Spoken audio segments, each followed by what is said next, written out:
You really think I'd ever let you meet my rich business friends? My husband, Sean, didn't whisper it.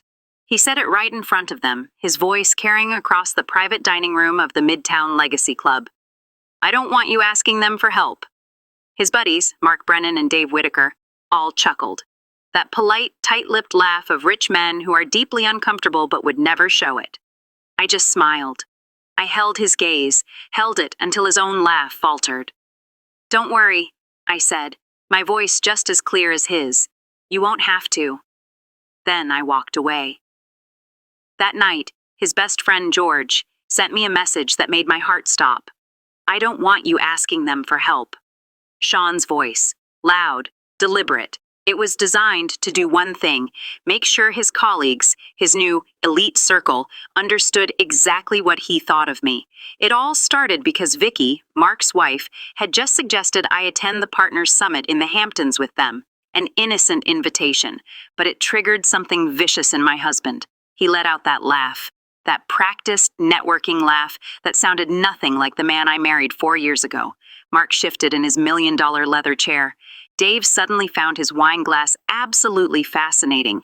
Even the server, bless him, did this awkward half-step retreat, knowing a private humiliation was unfolding in a very public space. I am Jane Caldwell, 32 years old, I'm a graphic designer, and I spent the last 3 years supporting a man through every single one of his failures, only to discover that my reward for loyalty was being treated like a liability he tolerated rather than a partner he valued. Before we continue, thank you for being here. You're about to witness a story about dignity, betrayal, and reclaiming your power. If you've ever felt disrespected, unseen, or taken for granted, you know exactly what this moment feels like. Do me a favor and hit that subscribe button right now. Don't be one of those people who just watches someone's pain and scrolls on. Show you've got a heart. It's a click, but it's a statement. It says, I see you. And if you're not subscribing, I have to wonder why. Go ahead, drop a comment and tell me, why would you leave someone hanging in a moment like this? Now, let's see what happens next. The silence in that room was so thick you could choke on it.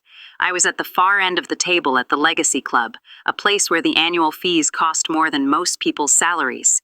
This was Sean's world now. Polished mahogany, dim lighting, all designed to make insecure men feel important. I'd been placed at the end of the table on purpose. Close enough to be included, but far enough to be ignored.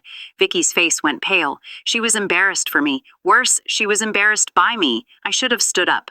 I should have gathered what was left of my dignity, thrown my napkin on the table, and walked right out. But I was frozen. The black dress I was wearing suddenly felt too tight. Sean had asked me to wear this one. It was a simple sheath I'd bought at Nordstrom Rack 2 years ago. He always mentioned it with an edge in his voice, a reminder that I shopped at stores with Rack in the name, while his circle wore designers I couldn't pronounce. I thought wearing it was a compromise. Now I understood. He had dressed me for this humiliation. He'd chosen the costume for my role as the wife who didn't measure up. Vicky tried to smooth it over. Well, the summit is months away. Plenty of time to decide. Her voice was too bright. She was giving Sean an exit. He didn't take it. Jane has her own projects, he said, waving his hand dismissively. She stays busy with her design work. The way he said design work made it sound like I sold macaroni art on Etsy. I found my voice. It was quiet, but it was mine. I do branding and marketing strategy, I said, looking right at Vicky, refusing to look at him.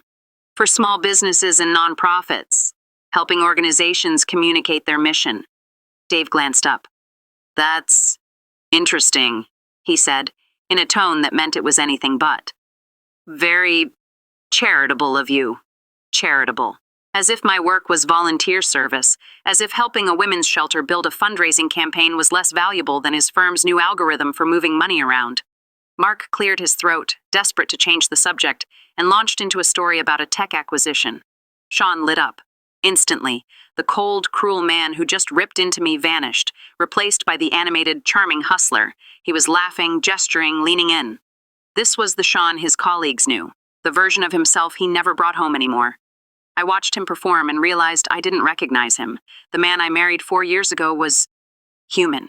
He'd needed me then, needed my support when his father died, needed my financial support when his second startup collapsed, needed me to tell him he wasn't a failure. When we met, I was already established. I had my Tribeca apartment, a steady roster of clients. I had a life I'd built myself. Sean moved in with 2 suitcases after 6 months. It was supposed to be temporary, but temporary became permanent. And slowly, methodically, he had transformed my space. The vintage concert posters I'd collected all through my 20s. Juvenile, he said. Looks like a college dorm. He replaced them with investment-grade abstract art that cost a fortune and looked like a paint factory explosion. My comfortable, overstuffed reading chair I'd found at an estate sale, replaced by some sculptural thing that looked great but felt like sitting on a pile of bricks. He even reorganized my bookshelves by color, not author, because it photographed better. Each change was an improvement, an upgrade. I told myself it was compromise, but my home had stopped being my home. It became his showroom, and I'd become just another piece of furniture he found lacking. The dinner dragged on for another 90 minutes. 90 minutes of me picking at food I couldn't taste. 90 minutes of watching my husband charm everyone but me. 90 minutes of understanding with crushing clarity that I had never been his partner. I was his safety net. And now that he had this new, successful career, I was obsolete. The cab ride home was dead silent. Sean scrolled through his phone. All business. I just stared out the window at the Manhattan skyline, wondering when we stopped talking to each other. We got to our building. He headed straight for the bedroom. Got an early meeting, he called over his shoulder. Don't wait up. I stood alone in the living room of my own apartment, surrounded by his things, and felt the weight of 3 years settle on me. He'd humiliated me, and his only thought was his early meeting. He'd made it clear. I was an embarrassment to be managed. Someone who might damage his new shiny reputation by, what? Asking for help? As if I'd ever needed his friend's help. As if my career wasn't real. As if I was some desperate gold digger clinging to him. I sank onto that angular, miserable sofa he'd picked. My phone buzzed. Finally, an apology? No, it wasn't Sean. It was a number I recognized. George Matthews, his best friend since college. The one guy in Sean's life who always treated me like an equal. The message was short. Are you awake? I need to tell you something. Can I call? My heart started to pound. This was not good. It was almost midnight. I typed back. I'm awake. Call me. The phone rang. I could hear music in the background before he moved somewhere quieter. Jane, he said, and the weight in his voice told me this was serious. I'm so sorry about tonight. Mark's assistant was there. She texted me what happened. Of course, the story of Sean publicly dissing his wife was already making the rounds. I appreciate that, George, I said, trying to keep my voice steady. But what's wrong?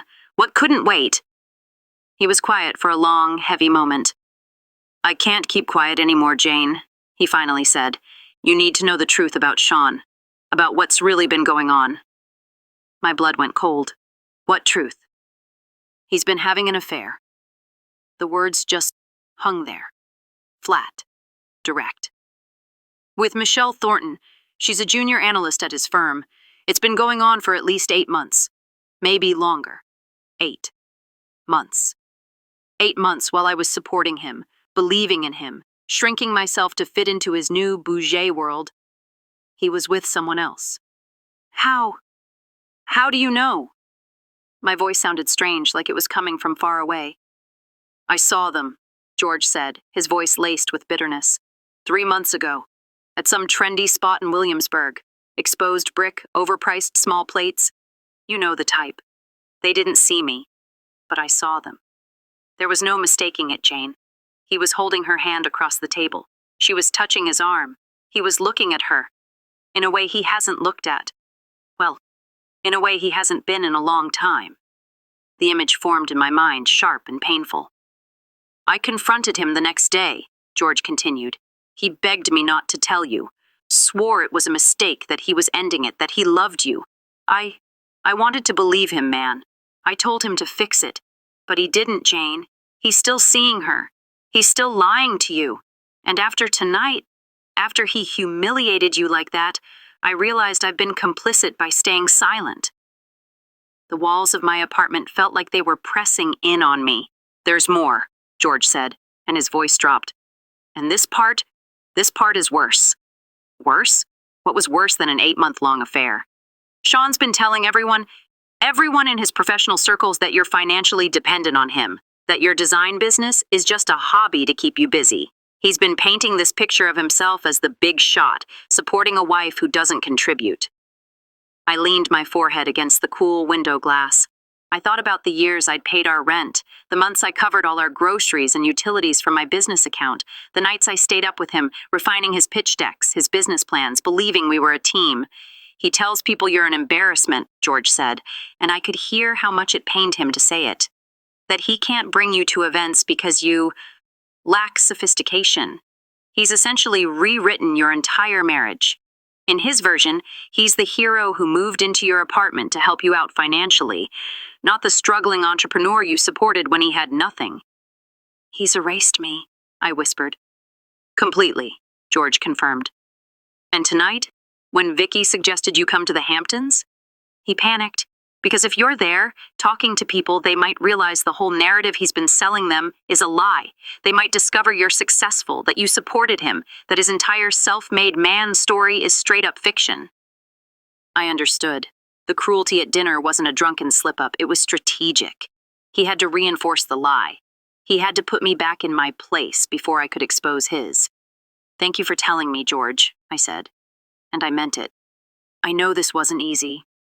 I'm sorry, Jane. You deserve the truth. After we hung up, I sat in the dark for a long time. I had been erased from my own home, and erased from my own marriage. My phone buzzed again. This time, it was Sean. No apology, just a text. Staying at Mark's place tonight. Early meeting tomorrow. Don't wait up. He wasn't at Mark's. He was with her.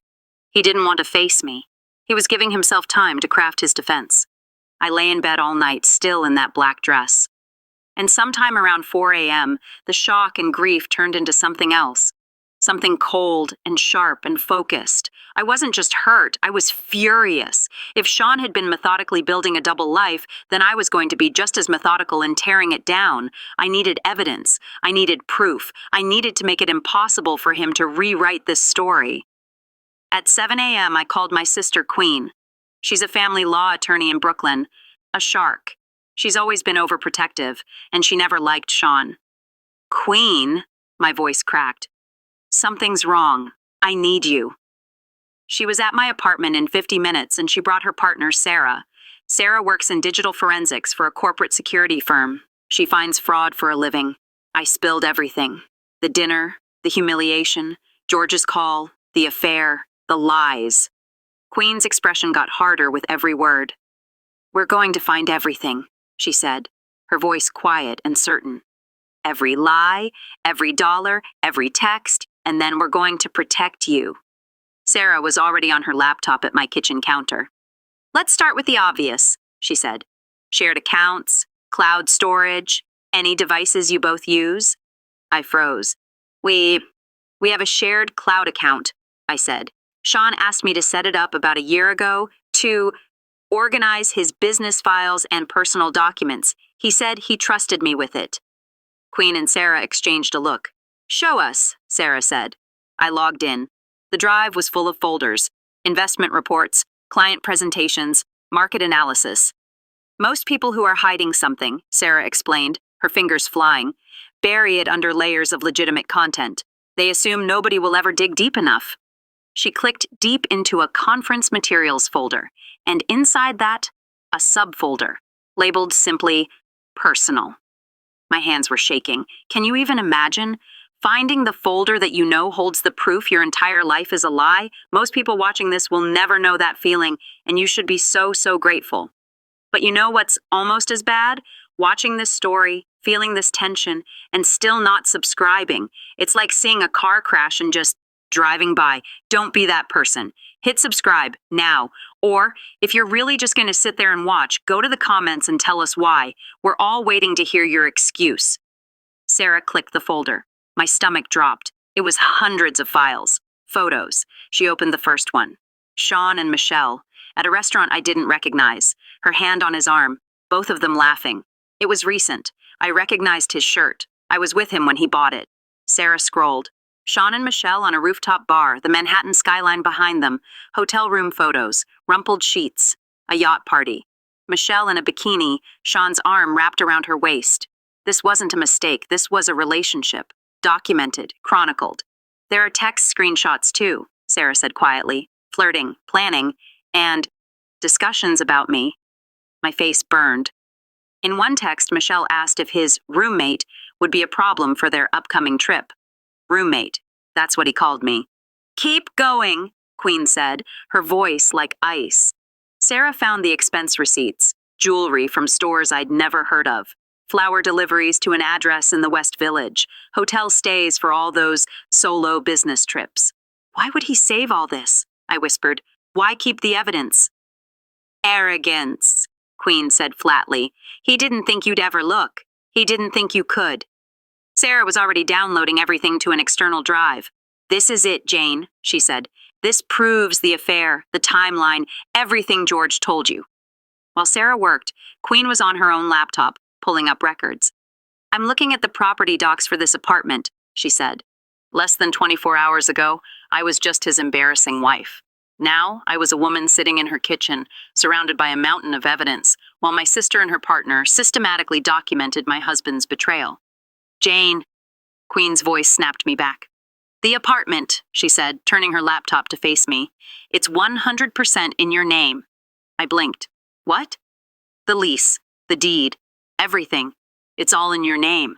Sean moved into your place 3 years ago, and despite all the money he dumped into renovating it, he never got himself added to any of the legal documents. She leaned in. Legally speaking, Jane, he's a guest in your home. An expensive, unfaithful guest who has overstayed his welcome. He's not a tenant. He's not a co-owner. And you can revoke that hospitality anytime you choose. For the first time, I felt power.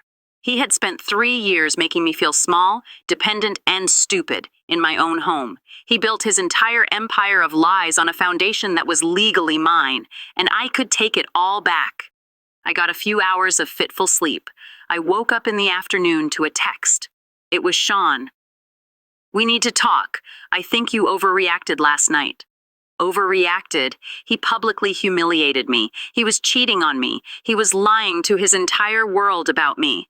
And I overreacted. I showed the text to Queen. She shook her head in disgust. Classic narcissist, she said. He rewrites reality to make himself the victim. In his mind, he's the reasonable one, and you're just being emotional.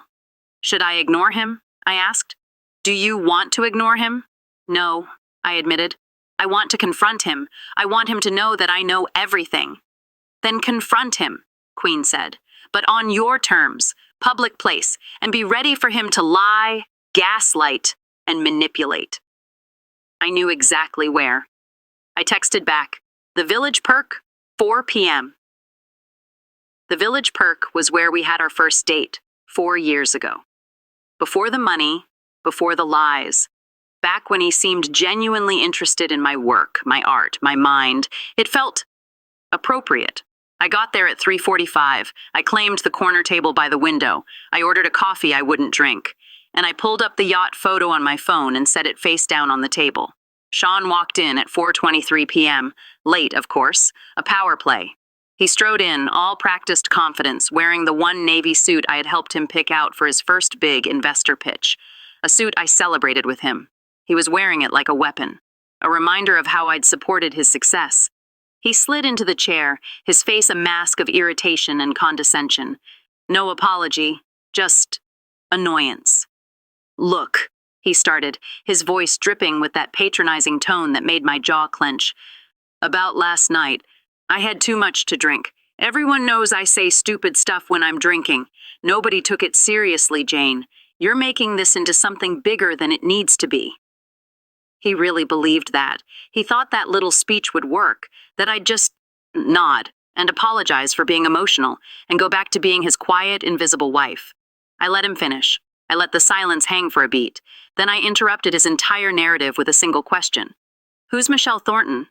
It was visceral. The color drained from his face. All that confidence, all that swagger gone, evaporated. His mouth opened, then closed. He was panicking. He was unprepared. What? He managed, but his voice was a squeak. I slowly, deliberately, slid my phone across the table. Screen up. The yacht photo. Him, her, his arm, her bikini. Michelle Thornton, I repeated, my voice calm, almost cold. The junior analyst from your firm, the woman you've been seeing since February, the one you took to Miami and the Hamptons and all those business trips where spouses weren't invited. He stared at the phone like it was a bomb. I watched him cycle through it all, shock, then anger, then calculation, and then, finally, fear. How did you, he started. The shared cloud, I said, leaning back. The one you asked me to manage, to keep everything backed up. You documented everything, Sean. The receipts for her jewelry, the hotel rooms. It's very thorough. His face was bright red now. Jane, listen. I talked to George, by the way, I continued, cutting him off. He told me about the affair, about the lies you've been telling your colleagues, about how I'm a dependent failure, an embarrassment, about how you've erased every single contribution I made to your life so you could play the self-made man. You don't understand, he hissed, his hands flat on the table. The business world, appearances matter. Appearances, I said. Right.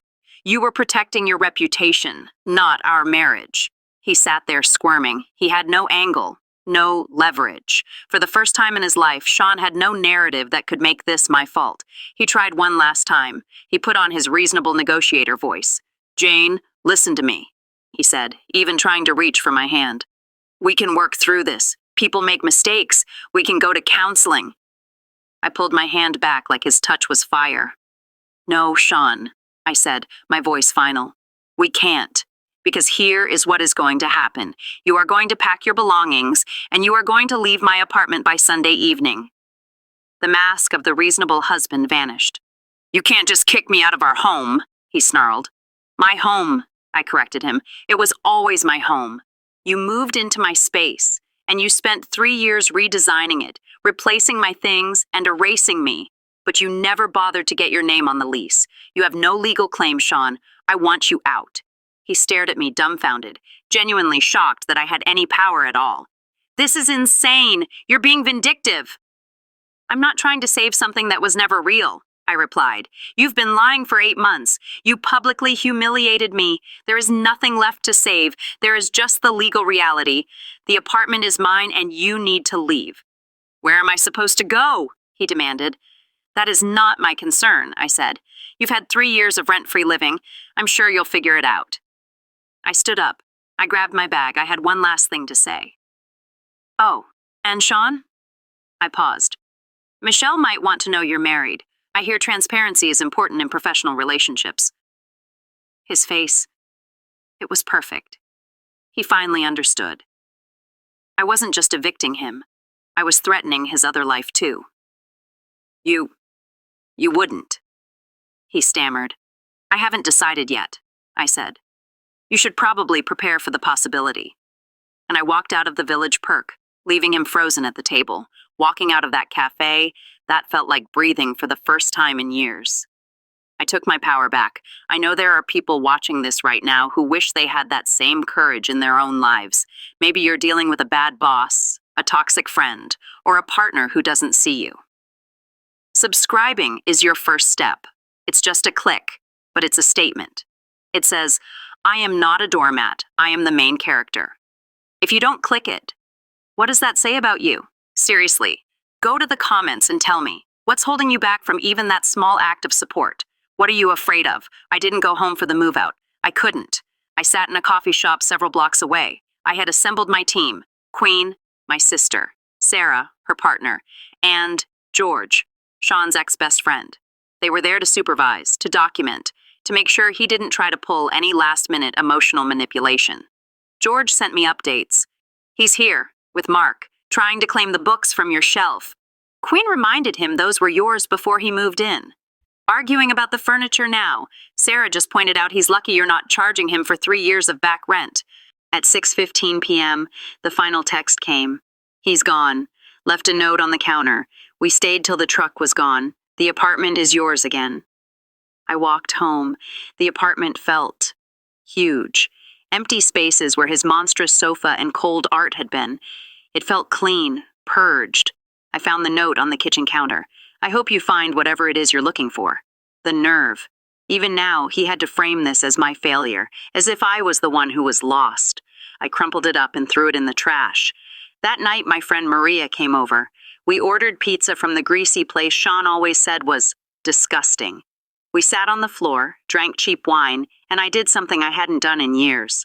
I went into the hall closet, pulled out the box of my old concert posters he'd made me hide, and I started hanging them up. I was erasing him. The next week, I was on a ladder, painting over the sterile gray walls he'd chosen, when George called. "He's staying with Mark," George said, "and he's spinning, telling everyone you kicked him out over a misunderstanding, that you're vindictive and unreasonable." I just laughed. "Let him spin," I said. "I have 400 photos and receipts that tell the truth. I don't care what his colleagues think of me anymore." "Good," George said. He hesitated. "There's something else. The Hampton Summit is next week. Michelle will be there. And, well, someone is bound to mention that Sean's wife kicked him out. She's going to find out he was married." I looked at the half-painted wall, one side his cold gray, the other my warm cream. "What happens next," I said, "is not my problem. I didn't create this mess. I just stopped protecting him from it." A week later, George called again. I could hear the smile in his voice. "You need to hear this," he said. "The summit, it was spectacular." Apparently, just as he predicted, someone at a mixer mentioned it to Michelle. Casually. "Oh, it's crazy. Did you hear Sean's wife finally kicked him out?" "Wife." George said Jane. She had no idea. He told her you were his executive assistant. His assistant, who managed his schedule and personal affairs. He'd built a completely separate fictional life for her, just as he had for me. She was a victim in this too, and she went nuclear. This is it. This is the part you've all been waiting for, the karma, the glorious, beautiful, public karma. You know, some people are scared of karma. They're scared to subscribe because they think it, I don't know, commits them to something. What are you afraid of? Missing out? You should be, because you're about to miss the greatest comeback story of the year. Don't be that person filled with regret. Hit subscribe, or go ahead, leave a comment and tell me why you're choosing to miss out. I'm genuinely curious what excuse you could possibly have. Here's what happened. The summit has this big, fancy reception. All the partners, all the big money investors. The exact same crowd of people who watched Sean humiliate me at the Legacy Club. Michelle waited until the room was full. Then she walked right up to Sean, and she ripped into him in front of everyone. "You liar!" she screamed. "You fraud! You told me she was your assistant!" She didn't hold back. She told everyone within hearing distance that he had deliberately deceived her, that he'd been lying about every aspect of his personal life. Then the kill shot. She announced he'd been using company resources to fund their entire relationship. And then she announced, at top volume, that she was filing a formal complaint with the firm for professional misconduct and ethics violations. And she just walked away, leaving him there in the dead silence with every important person in his world staring at him. Poetic justice. She wasn't kidding. She filed the complaint Monday morning. And the firm? They started digging. And oh, they found it. They found everything. Sean had been using his company credit card for all of it. The hotel rooms, the expensive dinners, the jewelry for Michelle. He was falsifying his expense reports, claiming client entertainment.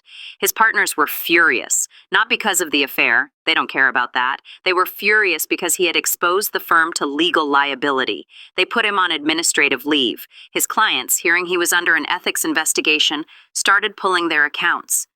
In that world, reputation is everything, and his was torched. 3 weeks after the summit, it was official. Sean was removed from the partnership, fired. I saw his LinkedIn post, all this corporate doublespeak about embracing new chapters and learning from challenges. He was trying to spin his public execution as personal growth. I was rebuilding too, but for real. I was reconnecting with old clients. My work was thriving. I even got a call from Michelle. She called to apologize.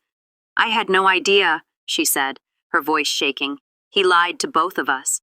And I told her, "You don't owe me an apology. He was the liar. You were a victim, just like I was." We talked for 20 minutes, and in a weird way, that felt like closure. 4 weeks later, my friend Maria dragged me to a design conference in Brooklyn. My world, not his. I was on a panel talking about branding for nonprofits. I felt alive. I felt like me. After the panel, a man approached me. "Your perspective on purpose-driven design was refreshing," he said. He had this easy smile. "I'm Denzel. I'm an architect. I mostly do community projects, affordable housing." We started talking, and we just talked for 3 hours about design, about books, about why pigeons are probably government spies. He made me laugh, a real, genuine laugh. He asked questions, and he actually listened to the answers. He asked me to get coffee. I was honest. I'd like that, I said. But you should know I just got out of a marriage. I'm not looking for anything complicated. He just smiled.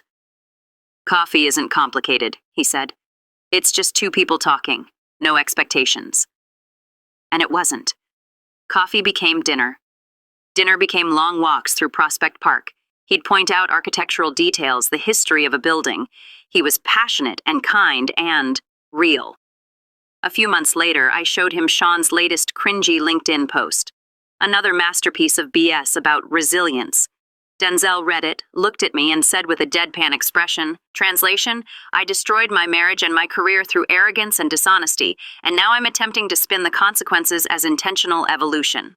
I laughed, a deep, real belly laugh, and in that moment I realized I didn't hate Sean anymore. I didn't wish him ill. I just didn't care. He was irrelevant. My revenge was never about destroying him. It was about removing myself from his toxic story and letting the natural consequences of his own actions play out. I just stopped protecting him from the truth. I have my apartment back. I have my work. I have my self-respect.